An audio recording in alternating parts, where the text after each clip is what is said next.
നമസ്കാരം, media 60 news ടൈമിലേക്ക് സ്വാഗതം. Adivad Sahakar medicals and surgicals പ്രവർത്തനം തുടങ്ങി. 10% മുതൽ 60% വരെ വിലക്കുറവിൽ ഇവിടെ നിന്നും ഇനി മുതൽ മരുന്നുകൾ വാങ്ങാം. അടിവാട് കേരള ബാങ്കിന് എതിർവശത്താണ് ഈ സ്ഥാപനം. ഉദ്ഘാടന ചടങ്ങിൽ പ്രമുഖർ പങ്കെടുത്തു. ആരോഗ്യരംഗത്തെ വിപ്ലവകരമായ മാറ്റങ്ങളുമായി ന്യായവില മരുന്ന് വിതരണ ശൃംഖലയെ ഏകോപിപ്പിച്ചുകൊണ്ട് സുതാര്യമായ മരുന്ന് വിതരണം ഉറപ്പാക്കി സഹകരണ മെഡിക്കൽ ഷോപ്പ് ഒരു ചുവടുകൂടി മുന്നോട്ട്.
അടിവാട് ടൗണിൽ സഹകാർ മെഡിക്കൽസ് ആൻഡ് സർജിക്കൽസ് പ്രവർത്തനം തുടങ്ങി.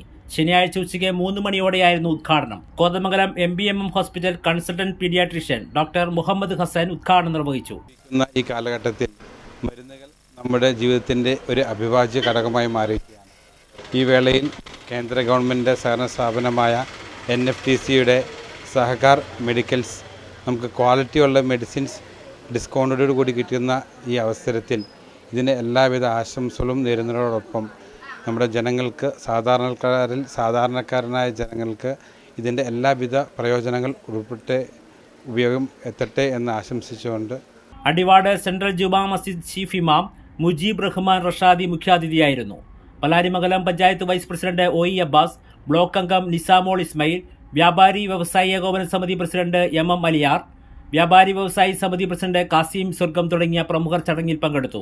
അടിവാടിൻ്റെ ഹൃദയഭാഗത്ത് നിന്ന് തുടങ്ങുന്ന സഹകാർ മെഡിക്കൽസ് ഇവിടെ ഈ നാട്ടിലെ വ്യാപാരികൾക്കും നല്ല നാട്ടുകാർക്കും രോഗങ്ങളുമായി ഒട്ടനവധി ആളുകളെ ഏറ്റവും കുറഞ്ഞ വിലയ്ക്ക് ഏറ്റവും കൂടിയ നല്ല ഉൽപ്പന്നം കിട്ടുക എന്ന ലക്ഷ്യത്തോടെയാണ് 10% മുതൽ 60% വരെ വിലക്കുറവിൽ ഇവിടെ നിന്നും ഇനി മുതൽ മരുന്നുകൾ വാങ്ങാം. അടിവാട് കേരള ബാങ്കിന് എതിർവശത്താണ് ഈ സ്ഥാപനം. 9526 692072 എന്ന നമ്പറിൽ വിളിച്ചാൽ ഹോം ഡെലിവറിയും ലഭ്യമാണ്. സഹകാർ എന്ന ഞങ്ങളുടെ ഈ സ്ഥാപനം ഇന്ന് അടിവാട് ജംഗ്ഷനിൽ പ്രവർത്തനം ആരംഭിച്ചിരിക്കുകയാണ്. ഇവിടെ ഏറ്റവും കുറഞ്ഞ നിരക്കിൽ 10% മുതൽ 60% വരെ വിലയിൽ എല്ലാവിധ ബ്രാൻഡഡ് ഐറ്റംസ് മരുന്നുകളും ജനറിക് ഐറ്റംസും സർജിക്കൽ ഗുഡ്സ് എല്ലാം ഇവിടെ നിന്ന് 10% മുതൽ 60% വരെ നിരക്കിൽ വിലക്കുറവിൽ കിട്ടുന്നതാണ്. News desk media 60 Kothamangalam.